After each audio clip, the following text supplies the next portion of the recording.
we're at the boatyard in Ensenada, Mexico. It's a place called Baja Naval that is a marina, and they also have a full-service boatyard down here. There's a lot of American boats that end up coming down here. Not so much because the labor rates are cheaper than they are in America, but they do really good work. And we've had some previous boats on work here in the past and had a good experience, and so we decided that while we're in Mexico, we might as well get some work done here. The main reason we hauled is that our stuffing box had been getting hot, and the hose itself looked like it was compromised, and so we needed to pull the shaft out partially to be able to get to that. Kind of opened up a can of worms. When we pulled the shaft partially back, it turned out that the cutlass bearing that's just aft of the stuffing box was completely melted because the stuffing box had been getting hot. The stuffing box on this boat has a water injection nipple that has a small hose that diverts water from the seawater pump from the main engine, and that is to cool the stuffing box because the shaft on this boat is 18 feet long from the back cutlass bearing here just forward of the propeller to the second cutlass bearing that's aft of the stuffing box. And because of that, you don't get a lot of water traveling all the way along the length of the shaft to be able to cool the stuffing box, so they inject a secondary source of water to keep that cool. Well, that had been getting really hot because that nipple was clogged apparently, and so because of that, the cutlass bearing was completely melted, and so we ended up deciding to take the entire propeller assembly out. That was more work than expected as well, because there is a cutout on this rudder right here so that you can turn the rudder hard over and theoretically take the shaft out without dropping the rudder. But the representative from Hundested, the people that make the propeller, he recommended that we don't take the propeller apart because there's a whole lot of complex moving parts in here. And so his thought was that it was less work to actually drop the rudder than it would be to take the propeller apart. So we dropped the rudder, pulled the entire 18 feet of propeller shaft out, replaced the cutlass bearings, and then put everything back together. The reason that it took so long, why we've been out of the water for 2 months, is that they use a non-conventional outer diameter cutlass bearing for some reason when they built this boat in 2010 in Taiwan. The shaft is 75 millimeters in diameter, and the cutlass bearing, a standard off-the-shelf one, would be 95 millimeters in diameter. And for some reason they used a 100 millimeter diameter cutlass bearing on this boat. Nordhavn had one in stock from legacy inventory, but we couldn't source another one anywhere, and so the yard here got creative and they wrapped the outer diameter of a 95 millimeter diameter cutlass bearing with fiberglass, sent it out to a machine shop, and had it turned down to 100 millimeters. What we ended up doing is taking that kind of fabricated cutlass bearing and putting it in right here. Put the full diameter one in aft of the stuffing box. And over the course of the past couple of days, we've got everything put back together. The shaft assembly was stuffed back in yesterday. They got the rudder in yesterday. The whole rudder shoe assembly had to come off. That's all back in. So things are looking pretty good. The final thing that we're going to have to do before going back in the water is just make sure that the Hundested prop is calibrated correctly. There's a dial up on the helm that shows when it's full feathered, which would be when the blades are in line with the boat like this, and then full flat when they're like this and not giving you any motion through the water. So we'll just have to verify that all that is calibrated correctly. And then just a couple of other small things, touching up bottom paint, and we're putting a couple of new lights in the transom to replace the old halogen underwater lights that were there with some new, more modern LED lights. So hopefully, if everything goes as planned, we should be back in the water either next week, which is the last week of 2019, or we'll be back in the water in January of 2020.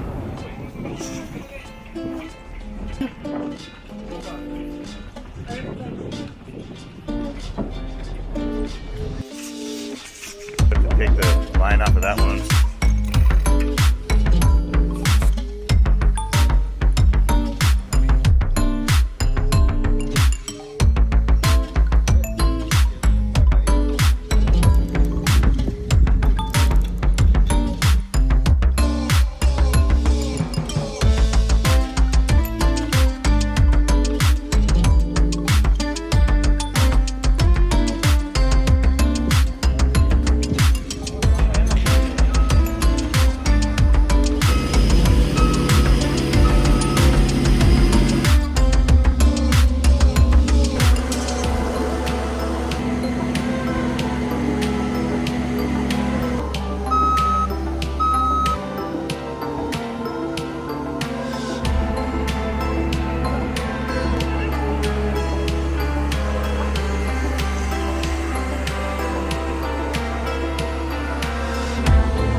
So this is the old Cutlass bearing, and it slides into a hole right here in the back of the boat.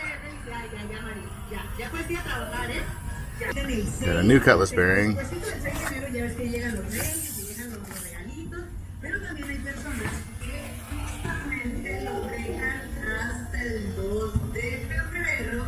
So this is our propeller and the propeller shaft removed from the boat. It's about 18 feet long. And this mechanism right here is what actuates the Hundested prop. So this is a shaft that slides inside the outer propeller shaft. This shaft moves back and forth when the Hundested actuator pushes on it inside the boat. And that slides all the way down to where the propeller is.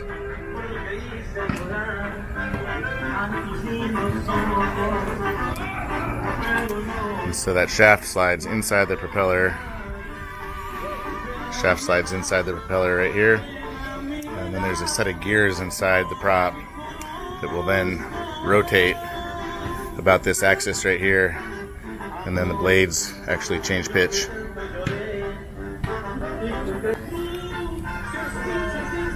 This big barn door rudder.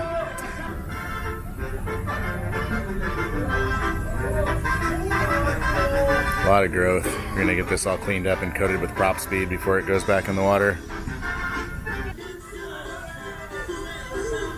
This is the rudder shoe right here. Rudder post goes down into this hole. This right here is the spurs line cutter. It sits on the prop shaft.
17, Ahí está bueno, ahí está bueno, ahí está bueno, ahí está bueno.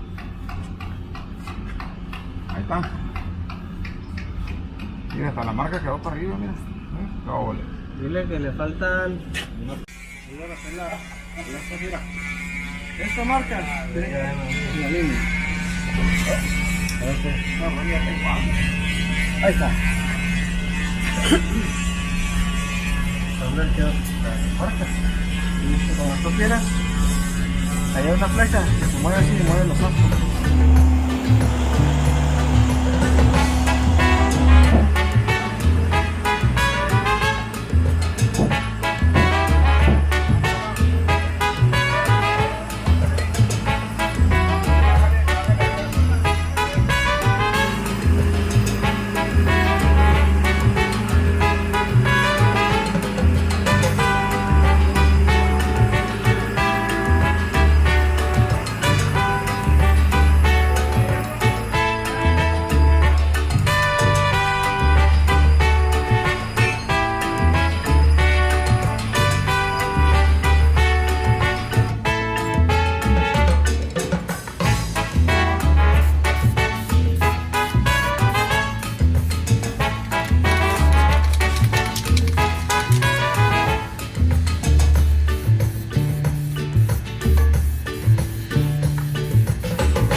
watching.